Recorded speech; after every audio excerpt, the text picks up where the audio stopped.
자, 우리 같이 한번 오늘의 말씀 제목 우리 읽어보도록 하겠습니다. 시작! 무슨 재료로 집을 지어야 튼튼할까요? 라는 말씀 제목으로 하나님의 이야기를 들려드리도록 하겠습니다. 그 전에 우리 한번 인사할게요. 인사하겠습니다. 시작! 안녕하세요. 우리 선생님들 바라보면서 인사하겠습니다. 시작! 우리 그래도 일주일 만에 보는 선생님인데 우리 좀 웃으면서 인사하면 참 좋을 것 같아요. 한 번 더 시작! 우리 이번에는 옆에 있는 친구들과 이렇게 인사하겠습니다. 여러분 아시죠? 하겠습니다. 시작! 친구야, 너는 예수님의 제자야. 한 번 더 우리 안 한 친구들 향해서 시작! 친구야, 너는 예수님의 제자야. 오늘도 이 시간을 통하여서 매력적인 예수님의 제자로 한 단계 더 성장하는 우리 초등부 친구들 되었으면 좋겠습니다. 여러분 1번 질문이 뭐죠? 그렇죠. 뭔가가 지금 없는 것 같아요. 주어가 빠진 것 같고 뭔가 말하다가 만 느낌. 그래서 목사님이 영상을 준비했습니다. 우리 영상 보고 나서 1번의 답을 채워 놓도록 하겠습니다. 자, 여기까지 보도록 하겠습니다. 여러분 이 동화의 제목이 뭐죠? 아기 돼지 삼형제입니다. 우리가 첫 번째 돼지가 지은 집, 두 번째 돼지가 지은 집까지 봤습니다. 그러면 마지막 세 번째 돼지는 무엇으로 집을 지었을까? 이거 너무 쉽잖아요. 혹시 하영아 알고 있어 혹시? 네 알고 있어? 우와, 벽돌로 알고 있어요. 와, 벽돌로 맞아요. 벽돌로 집을 지었습니다. 그렇죠? 여러분 우리 한번 동화 얘기를 다시 한번 살펴볼 텐데, 자, 옛날 이제 아기들이 삼형제가 살고 있어요. 엄마가 이 삼형제를 불러서 이제 집을 나가서 집을 짓거라라고 합니다. 여러분 첫 번째 돼지는 지푸라기로 집을 지었습니다. 근데 왜요? 왜? 가벼우니까. 그렇죠? 그러면 두 번째 돼지는 나무로 지었다고 해요. 영상에서는 뭐라고 설명했죠? 예쁘니까. 그리고 마지막 세 번째는 벽돌로 지었습니다. 왜요? 그렇죠. 튼튼하니까. 여러분 오늘의 말씀 키워드가 여기 있어요. 예쁘다, 튼튼하다.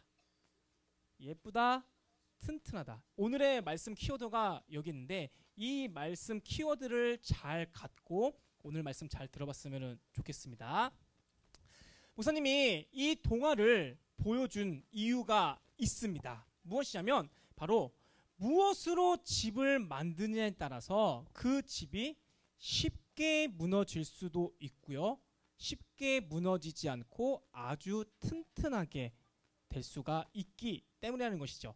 다시 말해 겉으로 보여지는 게 중요한 것이 아니다 라는 것을 일단 얘기를 하고 싶습니다. 목사님이 이 이야기를 왜 하냐면 우리는 예수님의 제자입니다. 여러분 예수님의 제자는 두 가지의 모습이 있어요. 두 가지의 모습. 첫 번째는 겉모습이 있고요. 두 번째는 속모습이 있습니다. 겉모습과 속모습인데 여러분 우리의 겉모습은 무엇이냐면 쉽게 얘기하면 학생입니다. 학생. 그렇죠? 우리 눈에 보이잖아요. 학생이잖아요. 그렇죠? 학생이고 속모습은 눈에 보이지는 않지만 이렇게 보이진 않지만 속모습인 예수님의 제자의 모습이 있습니다. 그럼 우리는 사실 겉모습이 학생일 때 무너질 때가 있어요. 어떨 때 무너지냐면 공부할 때. 공부 내가 열심히 했어요. 내가 공부 막 열심히 했는데 어떤 문제를 딱 틀렸어요. 내가 열심히 공부했는데 문제 틀렸네. 그리고 내가 열심히 공부했는데 시험을 딱 봤습니다. 내가 원하는 점수가 안 나올 때 사실 이 겉모습이 무너질 때가 있습니다. 그렇죠? 학생일 때. 마찬가지로 그럼 우리가 이 속모습, 예수님의 제자다운 모습이 무너질 때가 있어요. 나는 그래. 새학기 맞이해서 내가 학교에서 한번 이번에 식기도 한번 해보자. 딱 이제 밥을 받습니다. 식기도 해요. 오케이, 좋아. 그리고 내가 한번 쉬는 시간 때 남들 친구들은 열심히 말뚝박기 하고 열심히 뛰놀고 열심히 술잡기 하고 하는데 그래 나는 한번 성경책 펴서 딱 한번 보자. 마음 먹었어요. 할 수 있습니다. 그리고 내가 한번 전도도 해보자. 했습니다. 그런데 점점점 가면 갈수록 이 모습이 사라지거나 무너질 때가 있다라는 것입니다. 그럼 물어볼게요. 겉모습과 속모습, 학생의 모습과 예수님의 제자 모습 중에 어느 모습이 더 중요할까요? 어느 모습이? 그렇죠. 예수님 제자다운 모습. 다시 말해서 이 속모습이 우리에게 있어서 굉장히 중요합니다. 겉모습을 쉽게 표현하면 이거예요. 눈에 보이는 것들. 뭐 머리 스타일, 옷 스타일, 여러분들이 가방에 주렁주렁 메고 다니는 인형, 뭐 자전거 아이템, 킥보드 아이템, 이런 눈에 보이는 것들을 겉모습이라고 합니다. 하지만 이 속모습은 어떤 거냐면 눈에 보이지 않는 것. 예를 들어 믿음, 생각, 온유, 겸손, 마음, 이러한 것들을 속모습이라고 합니다. 우리 초등부 친구들은 방금 전에 얘기했어요. 이 겉모습과 속모습 중에 무엇이 더 중요하냐? 바로 속모습이라고 이야기를 하였습니다. 자, 그런데 사람들은 겉모습을 중요시해요. 왜? 눈에 보여지니까. 마치 눈에 보여지는 게 다라고 생각하니까. 그로 인하여서 일어난 사건이 있습니다. 우리 같이 함께 말씀 읽어보도록 하겠습니다. 시작. 여호와께서 사무엘에게 이르시되 그의 용모와 키를 보지 말라. 내가 이미 그를 버렸노라. 내가 보는 것은 사람과 같지 아니하니 사람은 외모를 보거니와 나 여호와는 중심을 보느니라 하시더라. 아멘. 급발진 퀴즈. 이건 조금 1부, 2부 친구들도 헷갈려가지고 좀 천천히 내도록 할게요. 이 말씀에서 내가 이미 그를 버렸노라. 그는 누구일까요? 누구? 정말 마지막으로 다시 누구? 정답 나오세요. 사울입니다. 와, 한 번에 맞췄네.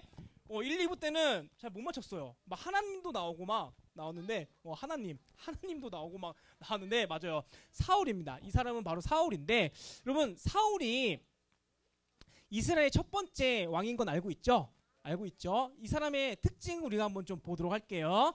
자, 이 전에 이거였습니다. 처음에 이스라엘 백성들이 와요. 온 다음에 우리 왕을 좀 세워달라라고 합니다. 옆에 있는 나라들, 이웃 나라들은 다 왕들이 있는데 왜 우리에게는 왕이 없습니까? 자꾸 사무엘에게 이게 매달리는 거예요. 떼를 씁니다. 그래서 사무엘이 이스라엘 백성들이 너무 떼를 씁니다. 어떻게 할까요? 그래, 왕을 줘라 라고 했던 세워졌던 왕이 사울입니다. 자, 이 사울의 특징 우리 같이 함께 말씀을 통해서 알아보도록 하겠습니다. 읽겠습니다. 시작. 이게 아들이 있으니 그의 이름은 사울이요 준수한 소년이라.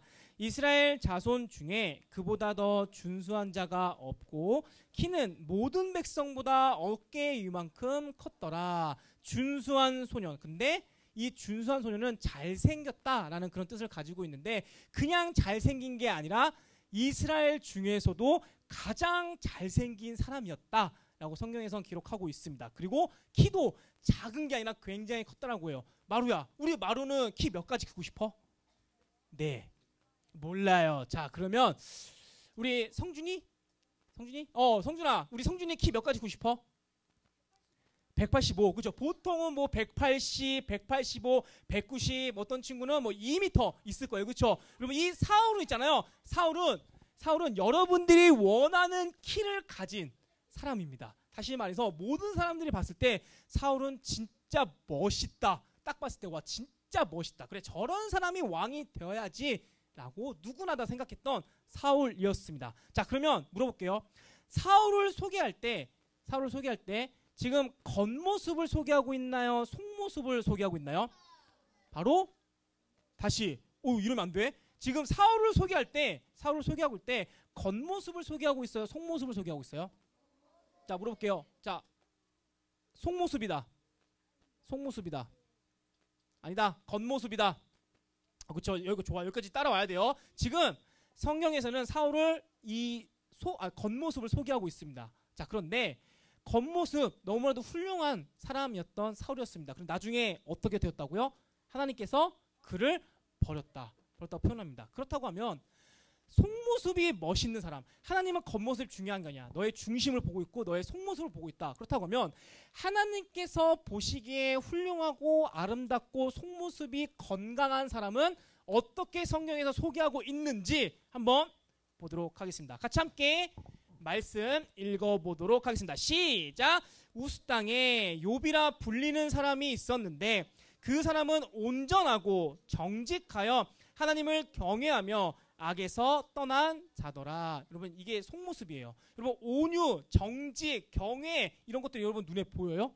안 보여요, 여러분. 안 보인단 말이에요. 그런데 하나님께서는 그러한 속모습을 보시면서 지금 이런 사람이 훌륭한 사람이다. 이 사람이야말로 진짜 예수님의 제자다라고 표현하고 있습니다. 여러분 어떤 차이인지 알겠어요? 겉모습과 속모습.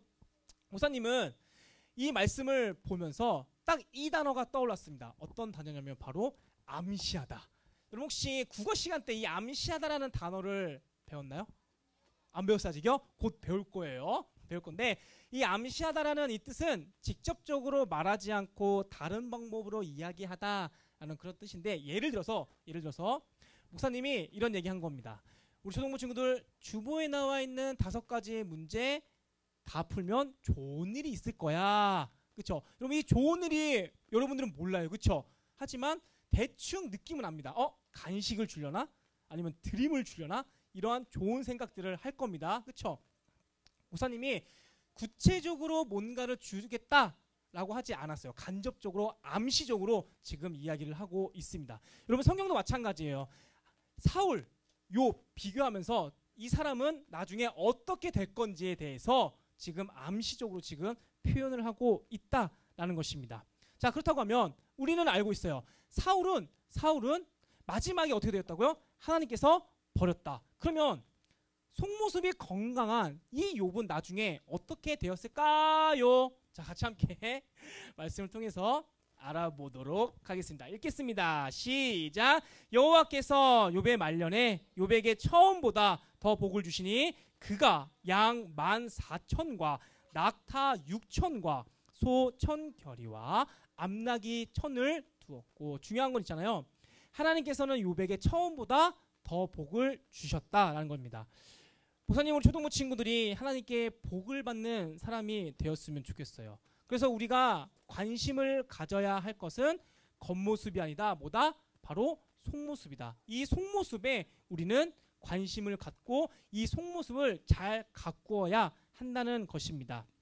자 그러면 우리는 이제 겉모습이 무엇인지 속모습이 무엇인지를 대충 알았습니다. 그렇죠? 그러면 어떻게 해야 될까? 도대체 이 속모습을 가꾸는 것은 도대체 무엇일까라는 질문이 있어야 돼요. 그러면 오늘 성경에서도 있잖아요. 겉모습이 중요하지 않고 속모습이 중요하다라고 이야기를 하고 있습니다. 우리 같이 함께 말씀 읽어보도록 하겠습니다. 시작. 너희의 단장은 머리를 꾸미고 금을 차고 아름다운 옷을 입는 외모로 하지 말고. 이 말씀은 지금 겉모습을 이야기를 하는 걸까요? 속모습을 이야기하는 걸까요? 뭐라고요? 겉모습, 그쵸? 금 차고 아름다운 옷 입고 그쵸? 머리 꾸미고 겉모습을 이야기를 하고 있습니다. 그러면서 이것들을 하지 말아라 라고 하고 있습니다. 그러면 오늘의 말씀에서는 속모습이 중요하다고 했는데 이 속모습은 도대체 뭘까? 이게 중요하겠죠. 같이 함께 말씀 읽겠습니다. 시작. 오직 마음에 숨은 사람을 온유하고 안정한 심령에 썩지 아니할 것으로 하라. 이는 하나님 앞에서 값진 것이라. 다시 말해서 이 속모습을 잘 가꾼 사람은 하나님 앞에서 보다 값진 사람이다. 속모습을 정말 멋있게 잘 꾸미고 가꾼 사람은 하나님 보시기에 진짜 멋있고 값진 사람이라고 하고 있습니다. 여러분 그런데 이 말씀에서 재밌는 표현이 하나 등장을 해요. 뭐냐면 오직 마음에 숨은 사람이라고 합니다. 오직 마음에 숨은 사람.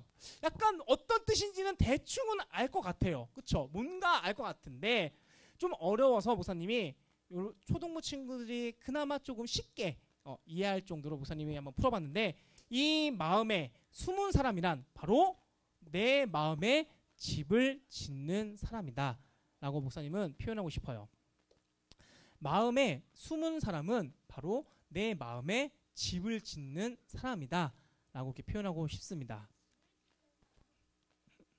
우리 처음에 목사님이 아기돼지 삼형제 소개했잖아요. 그쵸? 그때 첫 번째 돼지는 지푸라기로 집을 지었고 두 번째 돼지는 나무로 지었고 세 번째 돼지는 벽돌로 집을 지었습니다.